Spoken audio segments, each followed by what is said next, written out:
There is one thing I never told my daughter, something I buried so deep beneath the gray Ohio sky, I almost convinced myself it didn't exist. But when she married that man, the warehouse called me back. Welcome back to your ultimate destination for gripping revenge stories, family betrayals, shocking betrayals, and emotional justice. Subscribe now and join a community and tell us where you're watching from. Turn on the notification bell for our next story. Are you ready to witness the ultimate payback? Let's get started. My name is Mr. ZAHA. I am 68 years old man. There is a kind of silence that is not peaceful. It is the silence of a man who has decided, long ago, that some truths are too dangerous to speak aloud. The silence of someone who has rehearsed a lie so many times it has become indistinguishable from the truth. The silence of a father who believes, truly, deeply believes, that the greatest act of love is sometimes the greatest act of deception. My name is Mr. ZAHA. I am 68 years old, and I have kept a secret for 31 years. Let me tell you about my mornings, because my mornings will tell you everything you need to know about the kind of man I am. I wake at 5, not because I have somewhere to be. I wake at 5 because my body has forgotten how to sleep past it. 31 years of waking before dawn. 31 years of slipping out of bed while the town of Millbrook, Ohio was still dark and frozen and asleep. That kind of routine does not disappear just because the reason for it has changed. I make coffee, black, no sugar, brewed in the same old percolator Ellen bought me at a garage sale back in 2004. She laughed when she handed it to me. It's ugly as sin, but it'll outlast us both, ZAHA. She was right. It has outlasted her. And most mornings, when the coffee fills the kitchen with that deep, bitter warmth, I can almost hear her laugh still echoing off the tile. I sit in the recliner by the kitchen window, the brown one with the cracked armrest that I have been meaning to replace for 6 years and never will. From that chair, I can see the backyard. The maple tree Ellen planted the year Nadia was born still stands there, thick and stubborn, its branches spread wide like open arms. In the fall, the leaves turn a color so vivid it almost hurts to look at. I have never trimmed it back. I never will.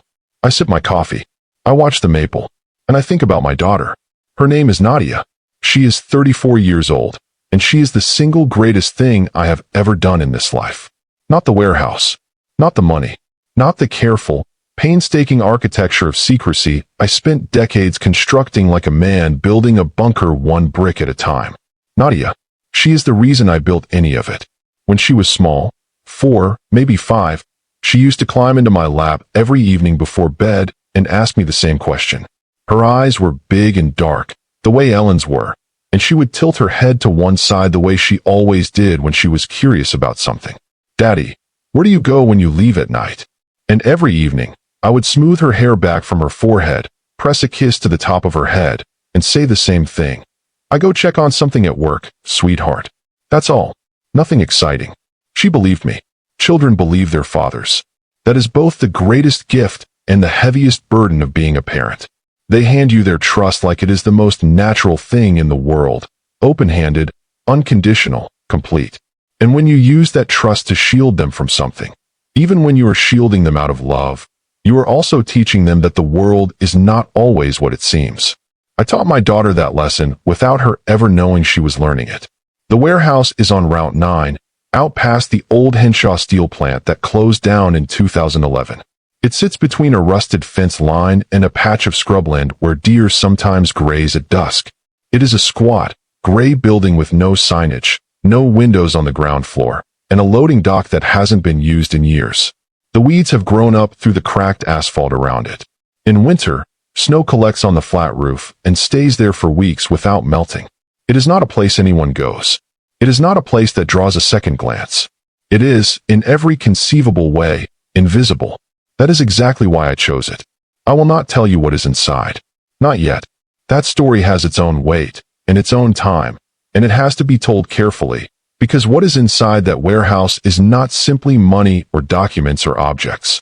It is the compressed shape of every decision I ever made to keep my family safe. It is 31 years of fear, folded into a single cold room. What I will tell you is this. I have visited that warehouse 412 times in my life. I know this because I kept a record, a small black notebook tucked into the glove compartment of my Ford pickup. Every visit, I wrote the date. Every date, I drew a single line beneath it. 412 lines. 412 nights I drove out on Route 9 alone, walked through that heavy steel door, checked that everything was undisturbed, and drove back home before Ellen or Nadia ever stirred. Ellen knew about the warehouse. She never once asked what was inside. That was one of the things I loved most about her. She understood that some doors are closed for a reason, and that the man who closes them is not trying to shut his wife out. He is trying to keep something dangerous from getting in. Nadia does not know about the warehouse. She never has. And for 31 years, that was enough. But then Derek came into our lives. I remember the first time I met him. It was a Saturday in late March. The weather had just started to thaw, the kind of pale, uncertain Ohio spring where the sun shows up for an hour and then disappears behind gray clouds again. Nadia had called me the week before, her voice carrying that particular brightness it gets when she is trying very hard to sound casual about something that is anything but casual. "Dad, I want you to meet someone. His name is Derek. And before you say anything, yes, he's really nice. I promise." My heart did what hearts do in moments like these. It clenched quietly, the way a hand closes around something fragile. Because I knew what those words meant. The man she was about to introduce me to could either complete my daughter's life or ruin it. And at 66 years old, sitting alone in a kitchen in Millbrook, Ohio, with cold coffee and the ghost of a woman I loved, I had no way of knowing which one it would be. Derek Holloway arrived at my front door at 2 o'clock sharp. Punctual. That was my first impression, a man who understood the value of first impressions. He wore a dark gray button-down with the sleeves rolled just past his wrists, clean jeans, and a pair of leather boots that were expensive without being showy. The kind of shoes that whisper, "I have money," without ever raising their voice. I have seen that trick before. I have seen it many, many times. "Mr. ZAHA," he said, extending his hand with a smile that was open and warm and exactly the right shade of humble. "It's really great to finally meet you. Nadia talks about you all the time." His handshake was firm. His eyes were steady, a clear, pale blue that seemed almost designed to inspire confidence. He was, by every visible measure, a charming young man.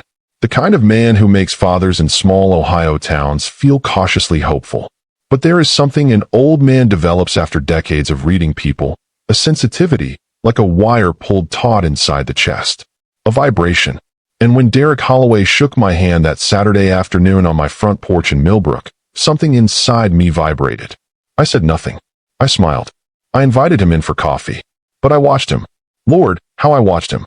The first few months were beautiful, and I will not pretend otherwise, because that would be dishonest, and I have already been dishonest enough in this story.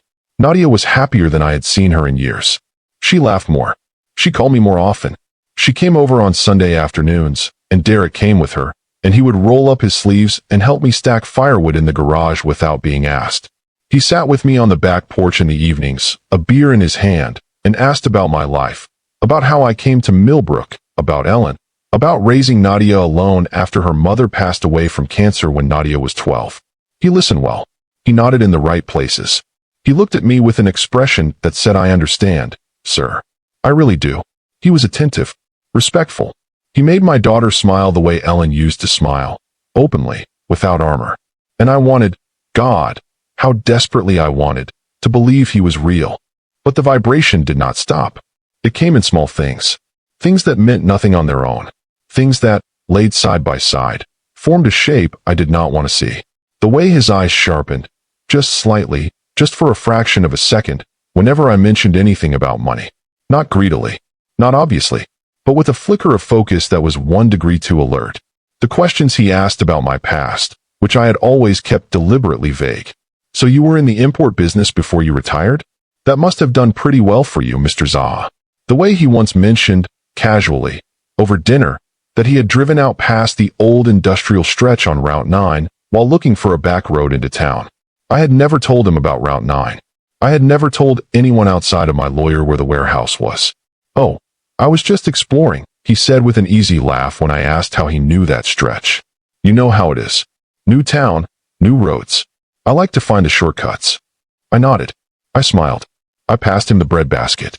That night, I did not sleep. I lay in the dark and stared at the ceiling and listened to the wind move through the maple tree outside. And I thought about the warehouse, and I thought about my daughter, And I thought about the way Derek Holloway's eyes had gone just a little too still when I mentioned Route 9. The proposal came 6 months later. He took her to a restaurant in Columbus. Not a fancy one, but a nice one, the kind with white tablecloths and candles, and a sommelier who actually knows what he is talking about. He got down on one knee beside the table. He had a ring, a diamond, simple and clean, set in white gold.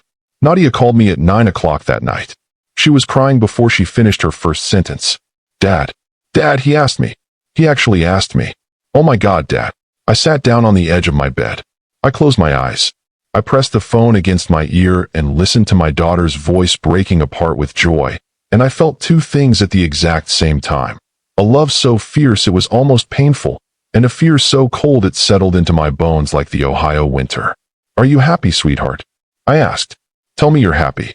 I've never been happier in my life, she said. I swallowed. I smiled into the phone, even though she could not see it. Then I'm happy too, baby girl. I'm so happy for you. And I meant it. Half of me meant it with everything I had, because my daughter's joy is the closest thing to prayer I have ever known. But the other half of me, the half that had spent 31 years guarding a warehouse on a dead stretch of Route 9, that half was shaking. Because I had seen men like Derek Holloway before. Not in movies.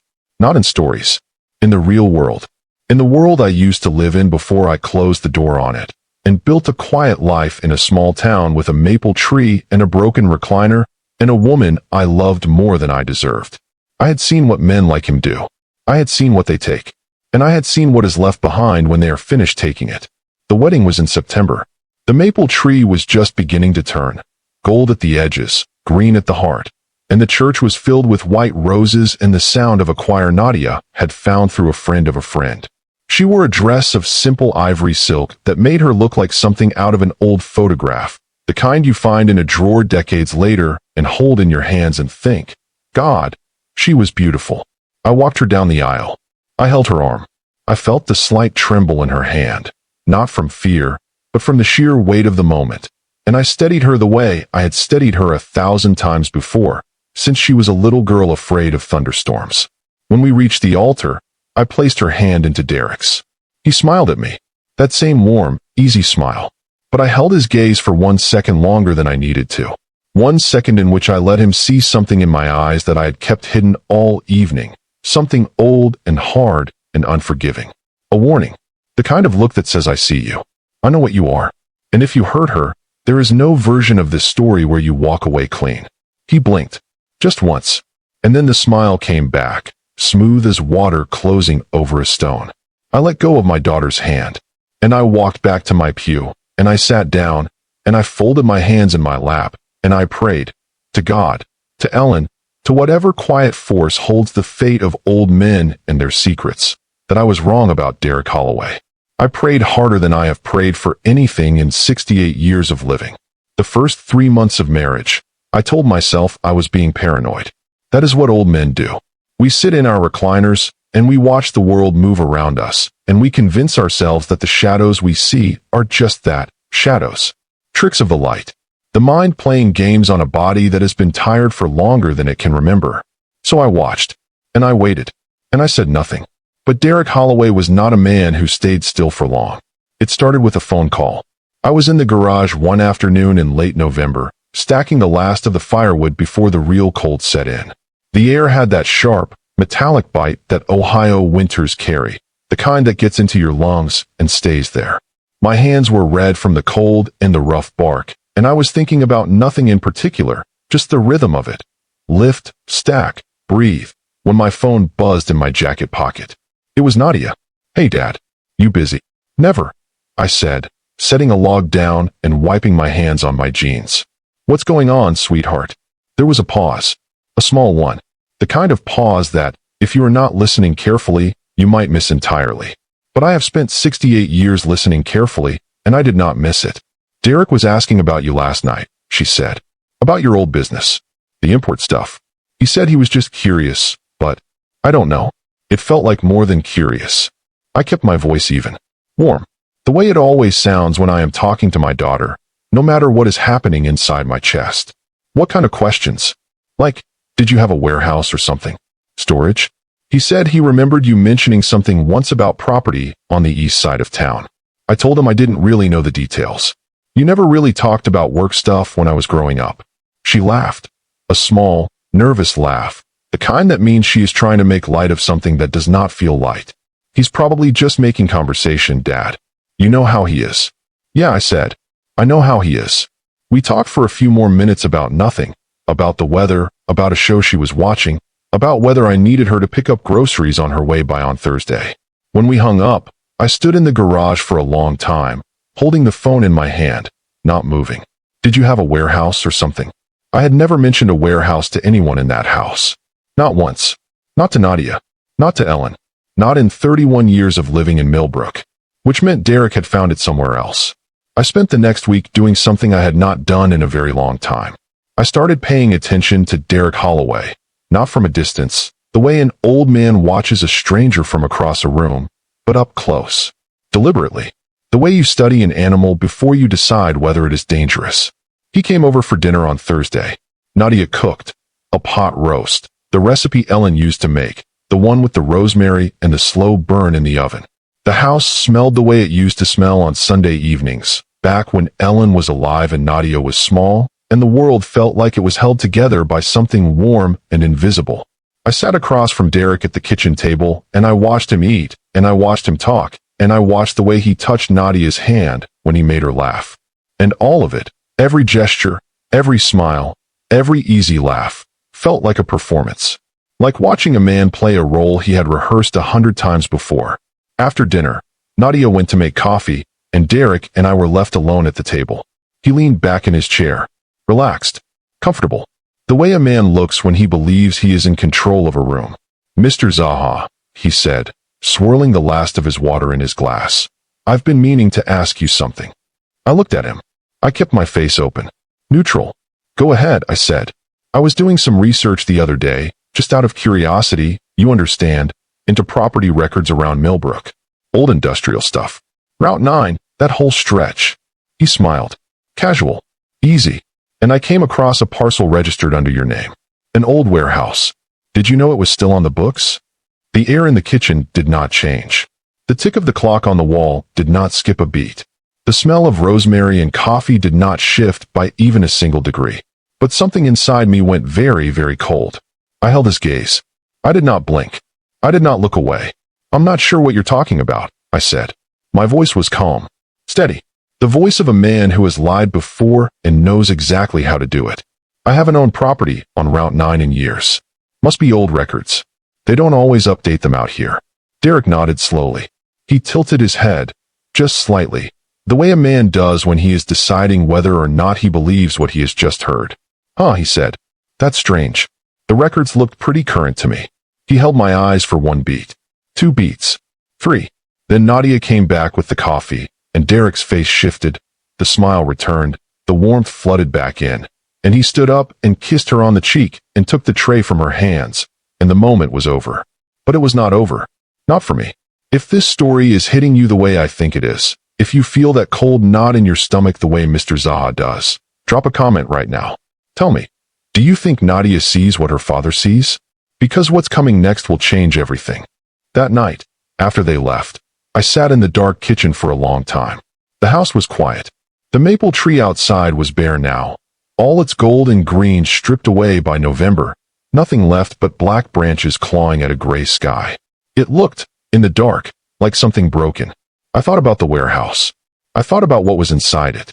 I thought about the 31 years I had spent making sure no one would ever find it.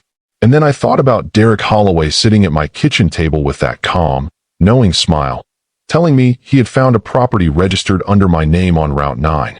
He was not guessing. He was not fishing. He knew exactly where it was. The only question was how much he already knew about what was inside. I drove out to Route 9 the next morning before dawn. The road was empty, the way it always is at that hour. Just gray asphalt disappearing into gray mist, the dead fields on either side frozen solid and silent. I had made this drive 412 times. I could have driven it blind. Every pothole, every bend, every mile marker burned into my memory like scripture. When I pulled up to the warehouse, I killed the engine and sat for a moment, watching. Everything looked the same. The weeds. The cracked asphalt. The heavy steel door with its single padlock, untouched and still. The snow on the flat roof, undisturbed. But something felt different. Something in the air, in the way the place sat against the morning light, felt wrong. The way a house feels wrong when you come home and realize someone has been inside while you were away. Nothing moved. Nothing changed. But the stillness was different.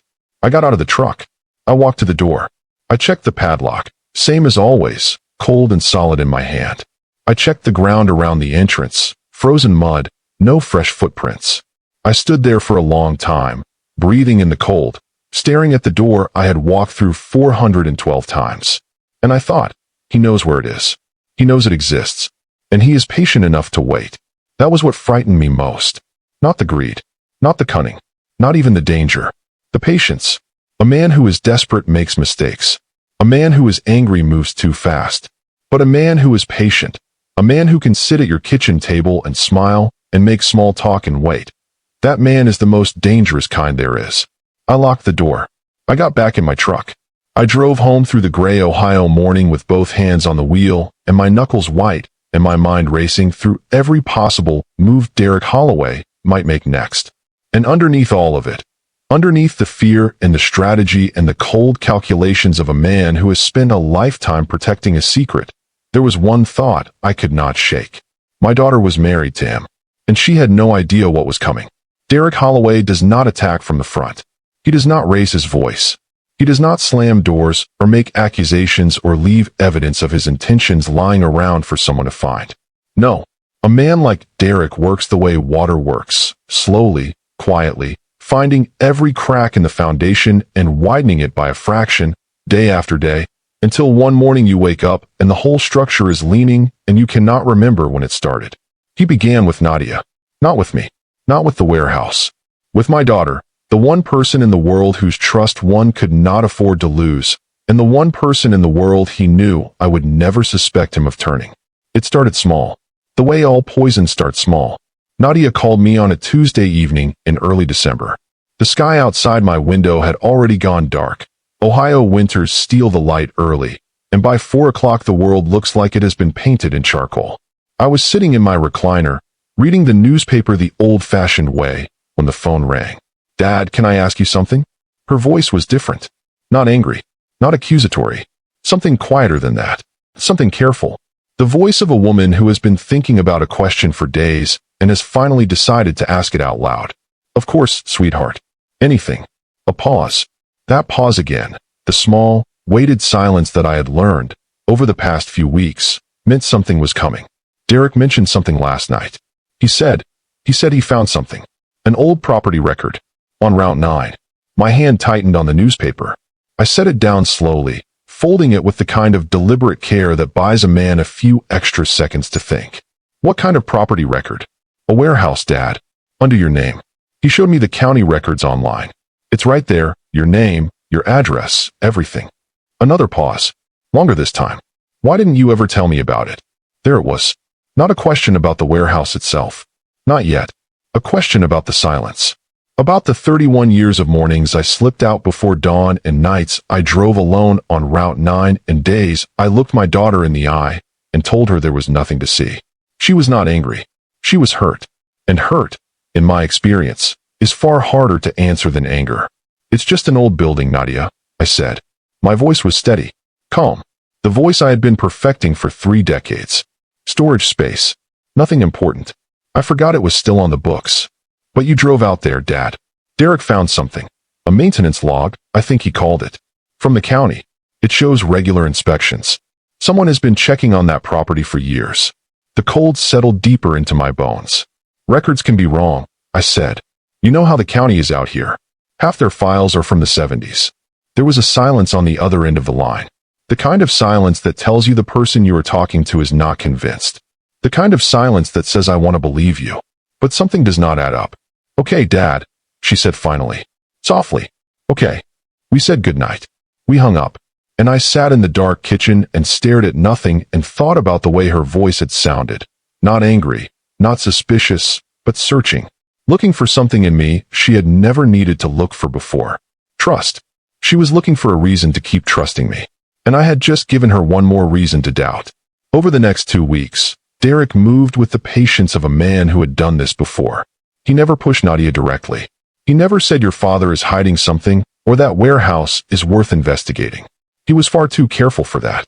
Instead, he asked questions. Gentle ones. Thoughtful ones. The kind of questions that sound like concern but function like scalpels. Has your dad ever talked to you about his finances, honey? I just want to make sure he's taken care of. You know, for the future. Did your mom ever mention anything about property or investments? I'm just thinking about estate planning. It's something we should probably look into. I don't know, Nadia. I just think it's strange that he's never mentioned any of this. Don't you think it's a little strange? Each question was wrapped in love. Each one sounded like a husband looking out for his wife's family. Each one was a thread being pulled, slowly and carefully, unraveling something that had been woven tight for 31 years. And Nadia, my open, trusting, beautiful Nadia, began to listen. She came to the house on a Saturday afternoon, alone. I knew the moment she walked through the door that something had shifted.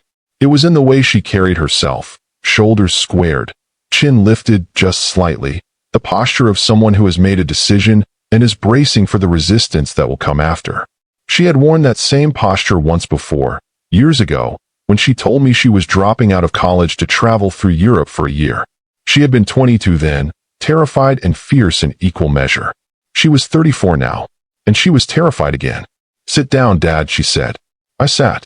She remained standing. She held her phone in one hand, and I could see the screen was open to something, a web page, maybe, a document. I did not look at it directly. I looked at her face instead, because that was where the real information was. I need you to tell me the truth, she said. Her voice was steady, but underneath it I could hear the tremor, the thin wire of emotion that runs through even the bravest confrontations. About Route 9. About the warehouse. About all of it. I looked at my daughter. I looked at the woman Ellen and I had raised from a scared little girl into someone strong and kind and brave enough to stand in front of her aging father and demand an honest answer. And I felt, in that moment, the full weight of what I had done to her. Not by lying. By loving her too much to tell the truth. Nadia. Don't, she said. Quietly. Firmly. Don't tell me it's nothing. Don't tell me it's old records or a mistake or something you forgot about. I have seen the records, Dad. I have seen the inspection logs. Someone has been going to that warehouse regularly, monthly, sometimes more, for over 30 years. And the only name on any of it is yours. The kitchen was very still. The clock ticked. Outside, the wind moved through the bare branches of the maple tree, and the sound it made was like breathing. I opened my mouth. I closed it. I opened it again. Because for the first time in 31 years, I almost told her. The words were right there, coiled in my chest like something alive, desperate to get out. I wanted to tell her everything. About the warehouse, about what was inside, about why I had hidden it, about the man I used to be before I became the quiet old man in the recliner with the cracked armrest, and the black coffee and the roses in the yard. I wanted to trust her with it, the way she was trusting me to be honest with her right now. But the fear stopped me. Not fear for myself, fear for her. Because the moment that secret leaves this house, it does not belong to me anymore. It belongs to everyone who hears it. And everyone who hears it includes the man she married. The man who put the phone in her hand. The man who showed her the county records and the inspection logs and whispered, in his patient, careful way, "Don't you think your father owe you an explanation?" If I told Nadia the truth now, she would tell Derek. Not because she was careless. Because she was his wife. And she trusted him, and that is what wives do when their husbands have just spent 2 weeks painting themselves as the only person in the room who is being honest. So I did the only thing I could think to do. I looked at my daughter, my brave, searching, heartbroken daughter, and I lied to her one more time. There is nothing at that warehouse worth worrying about, Nadia. I promise you. The silence that followed was the longest of my life. She stared at me. I watched something move behind her eyes, something slow and painful, like a door closing. Not slamming. Closing. Quietly. The way doors close when the person walking through them has decided they are done coming back. Okay, she said. She picked up her jacket. She walked to the front door. She stopped with her hand on the knob and turned back, and for one moment, one single, agonizing moment, I thought she was going to say something else. Something that would crack the wall between us open. Something real. Instead, she just looked at me. Long and hard and sad. Derek was right, she said. You don't talk to me. You never have. She opened the door. The cold December air rushed in, sharp and biting and final. And then she was gone. I sat in the kitchen for a long time after that. The coffee went cold. The light faded. The maple tree outside turned from gray to black as the afternoon bled into evening. And I thought about the warehouse on Route 9. And I thought about Derek Holloway, sitting somewhere across town in a warm house with my daughter, waiting. And I knew, with the kind of certainty that settles into old bones like iron, that the break-in was coming. Not tonight. Maybe not this week. But soon. And when it happened, I would not be able to stop it from the outside. I would have to be there. The father-daughter bond is fractured.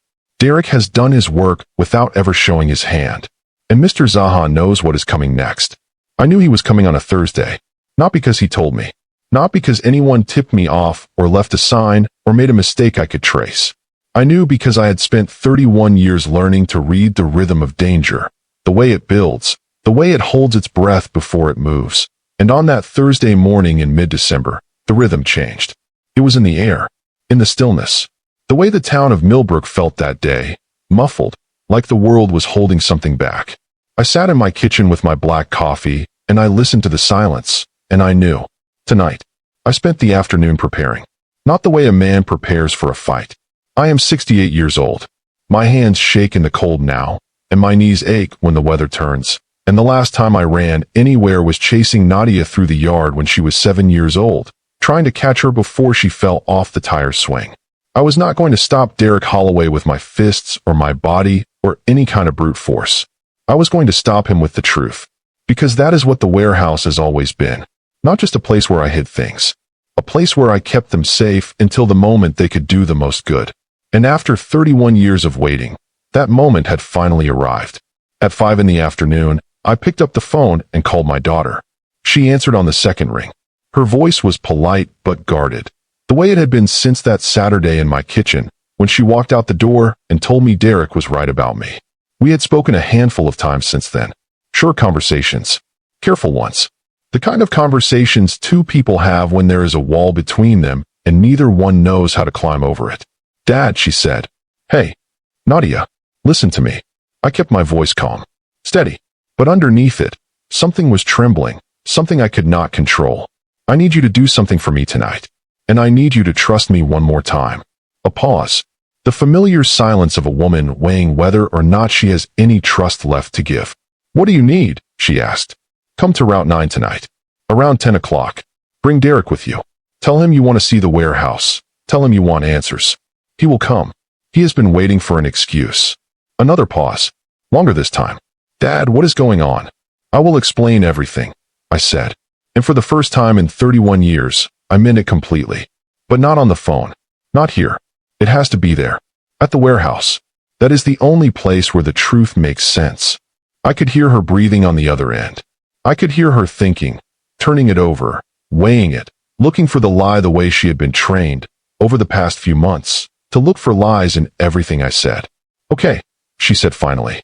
Quietly. Okay, Dad. 10 o'clock. Thank you, sweetheart, I said. And then, before she could hear the crack in my voice, I hung up. I drove out to Route 9 at 8. The night was brutal.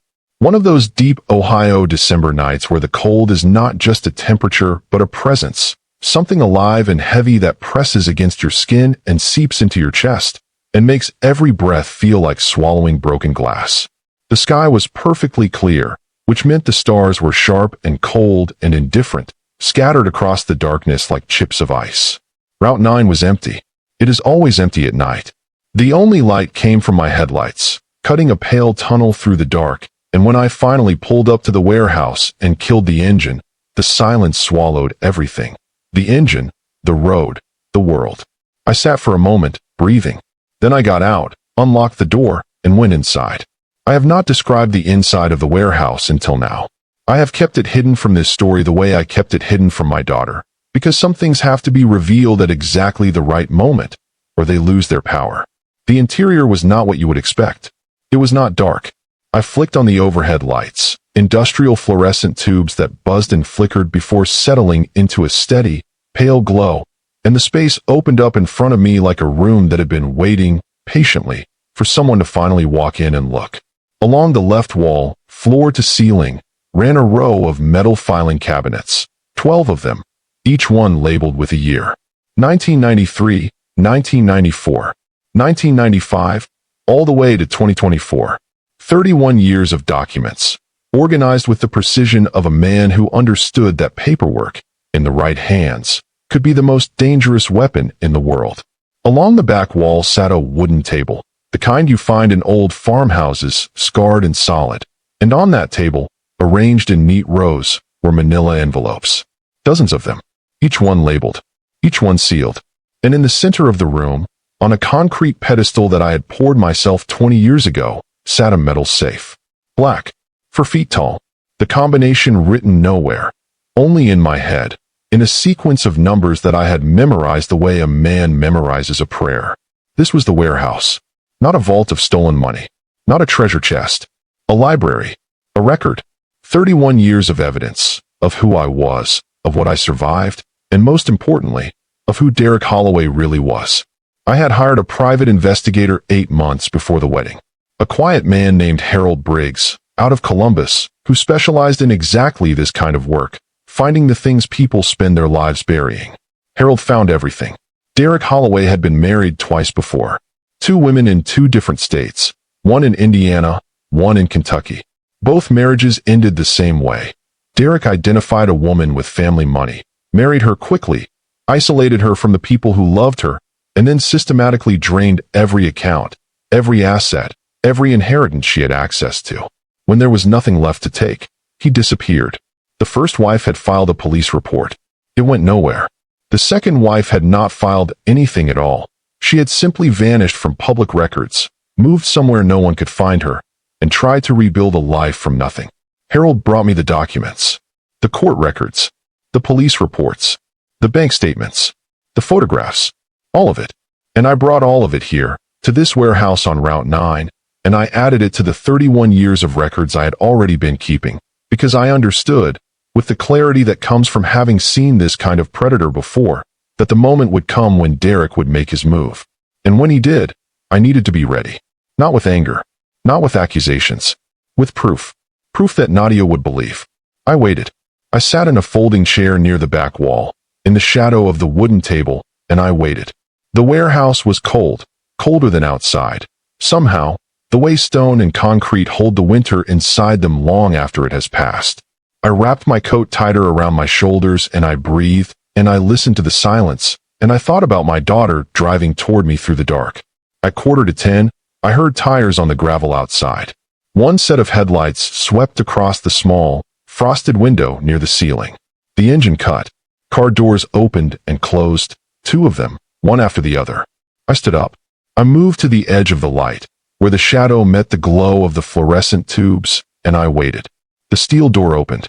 Derek stepped inside first.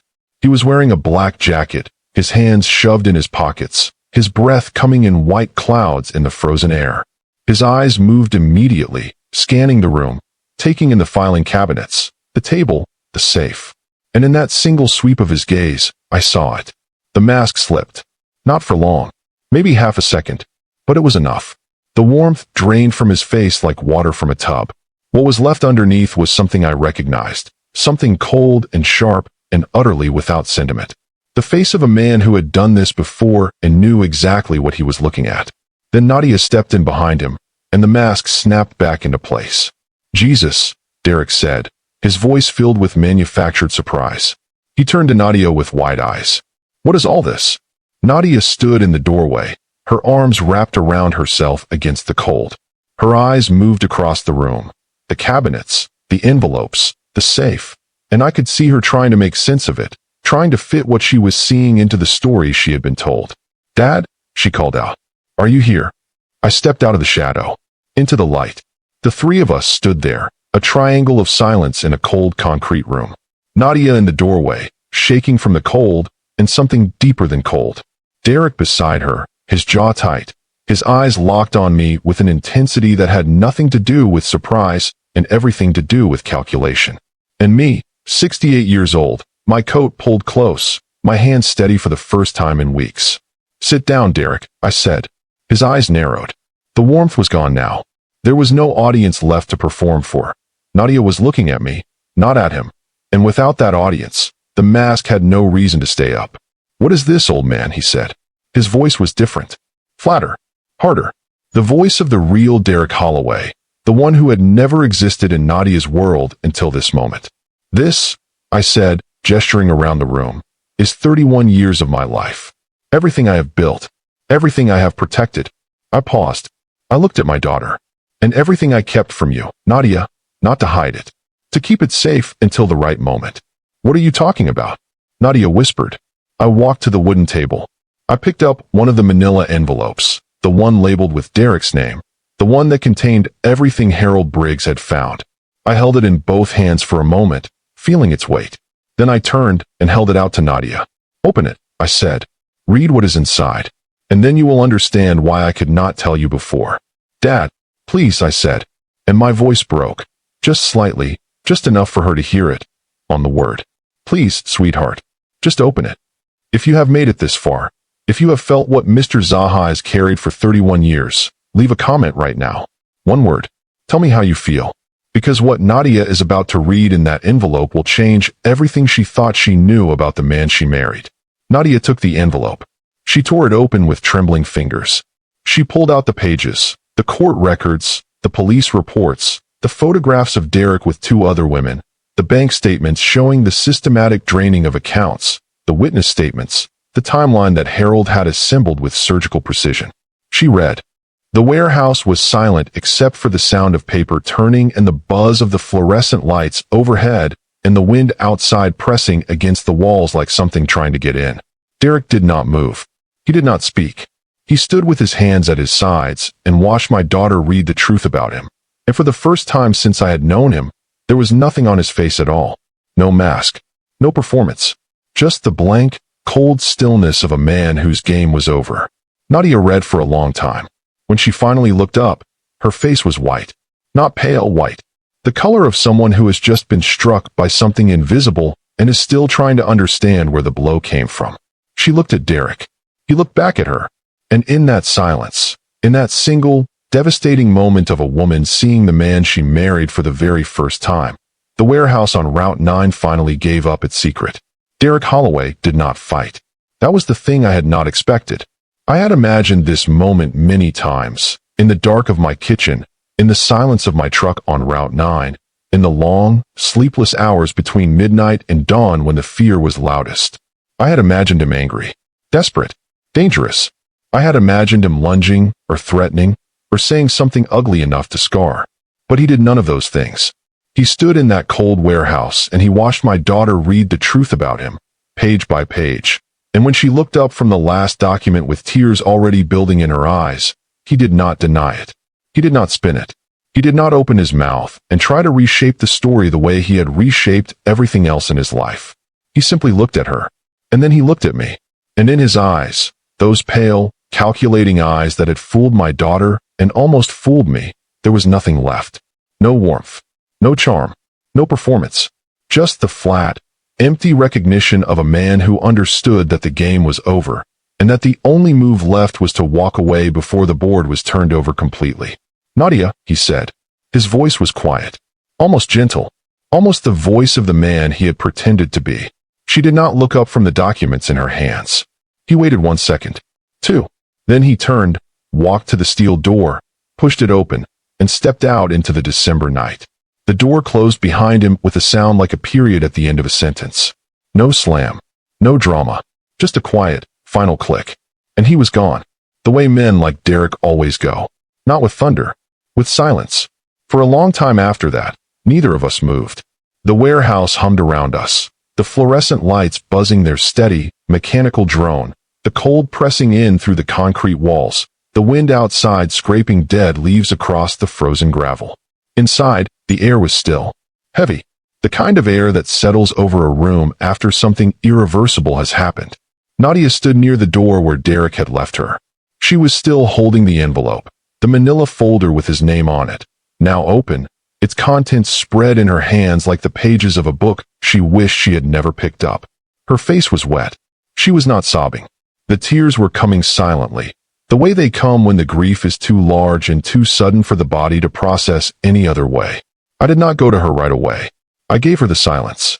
I gave her the space. Because some pain has to be felt before it can be moved through, and the worst thing a father can do in that moment is try to take it away too quickly. Some wounds need to bleed before they can begin to heal. After several minutes, she lowered the papers slowly to her side. She wiped her face with the back of her hand, a small, childlike gesture that broke something open in my chest. And then she turned to me. "How long have you known?" she asked. Her voice was hoarse, raw, but steady, steadier than I expected.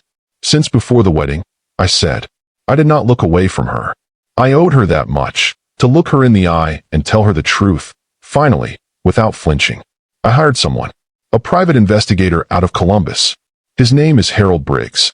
I asked him to find everything there was to find about Derek Holloway. She stared at me. The tears had stopped, but her eyes were red and swollen and searching for the lie, the way she had been searching for months, the way Derek had trained her to search. "And you said nothing," she whispered. "You looked at me. You looked at me at my own wedding, Dad, and you said nothing." "I know," I said. "Why?" That was the question, the one I had been carrying for 31 years in one form or another. The question that sat at the center of every secret I had ever kept. Why do you hide things from the people you love most? I walked toward her, slowly, the way you walk toward something fragile. I stopped a few feet away, close enough to be heard, far enough to give her the choice of whether or not to close the distance. "Because if I had told you before I had proof," I said, "you would not have believed me." She opened her mouth. I could see the protest forming, the instinctive rejection of a daughter who does not want to admit that her father might be right about something this painful. "Think about it, Nadia," I said gently. "Really think about it. If I had come to you 6 months ago, a year ago, and said, 'That man is dangerous. He has done this before. He is using you,' what would you have done?" She did not answer, but I could see it in her face, the slow, painful recognition. She would have chosen Derek. She would have chosen the warm smile and the easy laugh and the man who told her every day that he loved her. She would have chosen him over her 68-year-old father, who could offer nothing but words and worry and the desperate, inarticulate love of a man who had never been good at saying what he felt out loud. He would have known, I continued. A man like Derek, he watches. He listens. The moment he suspected I was onto him, he would have moved. He would have taken what he could and disappeared, and you would have been left with nothing. No money, no proof, no way to understand what happened to you. I paused. I could not let that happen. So I waited. I built the case. I made sure that when the moment came, it would be airtight, undeniable, something he could not talk his way out of. Nadia looked down at the envelope in her hands, at the pages that laid Derek's life bare in black and white, at the proof that had taken 8 months of quiet, careful work to assemble. "So the warehouse," she said slowly. "It was never just about hiding money." "No," I said. "It was never just about money." I walked to the safe in the center of the room. I entered the combination, the sequence of numbers I had carried in my head for 3 decades like a second heartbeat, and the heavy door swung open with a low, metallic groan. Inside, stacked in neat rows, were bundles of cash. Not a fortune by the world's standards, but by the standards of a quiet man in a small Ohio town who had spent 31 years setting aside every spare dollar he could, working overtime, cutting corners on himself while making sure his daughter never went without. It was everything. "Sit down, sweetheart," I said. She sat on the edge of the wooden table, her legs suddenly unsteady. I pulled the folding chair in front of her, and I sat down too, and for a moment we just looked at each other, father and daughter, separated by 3 feet of cold concrete floor and 31 years of silence. "When your mother was alive," I began, "we talked about your future, about what we wanted for you. Ellen, your mother, she said the most important thing was not money. She said the most important thing was that you would never have to depend on someone else to feel safe." I smiled. A small, sad smile, the kind that comes when you quote someone you have lost. She was right. She was always right. I looked at the safe, at the money inside it, at the filing cabinets along the wall, each one holding a year of my life in documents and records and quiet, invisible labor. "So I built this," I said. "Not for me. For you. Every dollar in that safe is yours, Nadia. It always was. Your education. Your house someday. Your future, whatever shape it takes. I built this warehouse so that no matter what happened in the world, No matter what life threw at you, you would have something no one could touch. Something safe. Something yours. She was crying again, quietly, her hands pressed over her mouth, her shoulders shaking with the effort of holding it together. You did all of this, she whispered through her fingers, for me? Every single day, I said. For 31 years. The warehouse was silent for a long time after that. Just the two of us, sitting in the fluorescent glow, the cold pressing in from all sides, and the weight of everything I had just said settling over the room like snow. Then Nadia stood up. She crossed the 3 feet between us, and she put her arms around me, the way she used to when she was small, the way a child holds on to a father when the world feels too big and too frightening, and the only safe place in it is the warmth of someone who loves you without condition. I held her back. I held her the way I had wanted to hold her for months, since that Saturday in the kitchen when she walked out the door and the wall went up between us. I held her, and I felt her tears against my shoulder, and I breathed in the smell of her hair, and I thought, this is what the warehouse was for. Not the money, not the documents. This moment, the weeks that followed were quiet. Nadia filed for divorce. It was not a dramatic event, no courtroom battles, no ugly negotiations. Derek had already vanished by the time the paperwork was filed. He simply stopped answering his phone, stopped showing up at the apartment they shared, and disappeared into the vast, indifferent geography of America the way he had done twice before. But this time, there was a trail. Harold Briggs connected me with an attorney in Columbus, a sharp, patient woman named Catherine Reeves, who took one look at the files from the warehouse and said, quietly, "Mr. ZAHA, you built yourself a very solid case." The legal process moved forward. Slowly, carefully, the way these things do when the evidence is clean and the truth is clear. Derek Holloway would not disappear forever. Not this time. The records existed now. The trail was lit. And Nadia, my brave, wounded, resilient Nadia, began, day by day, to heal. It was a Sunday in late March when she came back to the house. The Ohio winter had finally begun to loosen its grip. The sky was still gray. It is always gray in March in Millbrook, but the air had lost its bite, and the ground was thawing. And if you looked closely at the maple tree in the backyard, you could see the first small buds forming on the branches. Tiny, green, almost invisible. But there, alive, beginning again. Nadia let herself in through the back door. I was in the kitchen, where I am every morning, with my black coffee and my cracked recliner and the newspaper I had not yet unfolded. She sat down across from me at the table, and she wrapped both hands around a mug of coffee I poured for her, and for a while we did not speak. The silence between us was different now, not the silence of a wall. The silence of two people who had finally said everything that needed saying, and were simply sitting together in the aftermath of it. The silence of rest. "Dad," she said eventually. Mom knew. About the warehouse. Didn't she? I looked at my daughter over the rim of my mug. At the woman she had become, not despite the pain of the past few months, but through it. Stronger. Clearer. More herself than she had been in a long time. "Yes," I said. She knew. Nadia nodded slowly. She turned the mug in her hands, watching the steam rise. Did she ever ask what was inside? No, I said. She never did. A small smile crossed Nadia's face. A real one, not the polite, careful smile she had been offering me for months, but something warm and genuine and a little bit wet around the edges. "Of course she didn't," she said, and laughed, a small, broken, beautiful laugh that sounded like something coming back to life. We sat together on the back porch after that, wrapped in coats, watching the maple tree and the pale March sky and the first birds returning to Millbrook after the long, hard winter. We talked about nothing important. About the weather. About a show she was watching. About whether I needed new tires on the truck. And underneath all of it, underneath the ordinary, easy rhythm of a father and daughter relearning how to be in the same room without the weight of secrets between them, there was something I had not felt in a very long time. Peace. A week later, on a Saturday afternoon, Nadia called and asked if I wanted to drive out to Route 9. I said yes.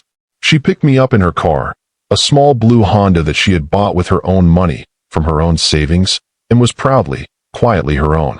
I climbed into the passenger seat and buckled my seatbelt and watched Millbrook slide by outside the window. The familiar streets, the bare trees just beginning to green, the quiet, unhurried pulse of a small town in early spring. We drove in comfortable silence. The radio played something soft and old that neither of us recognized, and the road unspooled ahead of us, and the gray Ohio sky stretched out overhead like a canvas waiting to be painted. When we pulled up to the warehouse, Nadia turned off the engine.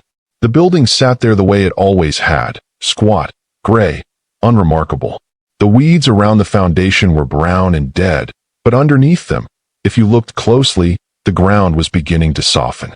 Somewhere beneath the frozen concrete, something was stirring. Nadia turned to me. She looked at the warehouse for a long moment, at the steel door, at the small frosted window, at the place where 31 years of her father's love had been quietly, invisibly kept. Then she looked at me, and she smiled. "Show me everything, Dad," she said. I looked at my daughter, at the woman Ellen and I had raised, at the person who had survived something that could have broken her, and had come out the other side not bitter, not closed, but open, reaching toward the light the way the maple tree reaches toward the sky, not because it has to, but because that is what living things do when they are given the chance. I smiled back. "I already have, sweetheart," I said, and I opened the door. If this story touched something inside you, if you felt what a father carries in silence, and what it costs him, and what it is worth, leave a comment below. Just tell me one thing. What would you have done? Would you have kept the secret to protect your daughter? Or would you have told the truth and hoped she believed you? Because Mr. ZAHA made his choice, and it saved everything that mattered. My name is Mr. ZAHA. I am 68 years old, and the warehouse on Route 9 is no longer my secret. It belongs to us now. Thank you so much for watching my story all the way to the end. Your support means everything. Don't forget to subscribe to my channel and drop a comment below. I'd love to hear your thoughts.